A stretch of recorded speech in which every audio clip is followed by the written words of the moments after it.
Alo, hari umuntu warumaye nimero zanyu ngo mbavugishe. Ndabizi ko ari nomero zanjye aguhaye atari umuceri cyangwa akawunga aguhaye ahubwo aziguhereye iki. Ariko se ko ufite umushiha? Nagira umushiha urangaburira.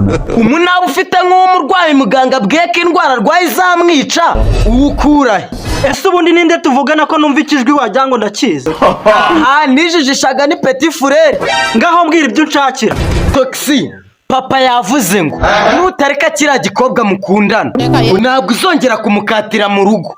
Ubwo rero mushaka kuniretera nka Garafrere. Reka mbakurira inzira ku murima. Uriya mukobwa ndamukunda no mu maraso. Ibyo mwakora byose kugira ngo dushwane n'uguti inyuma ya Huye. Toxi, gusa si ibanga ruriya rukobwa ni rubi. Urukundo ni impumyi koko. Gusa papa we naguhamagara nturi bumukire. Yavuze ngo mu gihe utari bwemere kurekura uriya mukobwa aragarura imicakera wo guteretera amazi. Kupa ahubwo ndabona amagariyemo. Bimeze bite papa? Niko wakibura buryo nakubyariye kumbabaza. Ese papa kufite umushiha wabaye iki? Wabuza yitabi nyohereza. Gatane n'isi gatane n'igihugu cy'u Rwanda. Uri munye ku buryo ukundana na kiriya gikobwa kimeze kuriya. Papa ushatse kuvuga yuko uriya mukobwa ari mubi? Uriya ntabwo ari umukobwa ni ingagi. Kuba ari mubiho ntabwo ari mubi ahubwo ni kibi. Ese ubundi reka nkubaze papa, niduterete abakobwa beza gusa ababi bazajya he?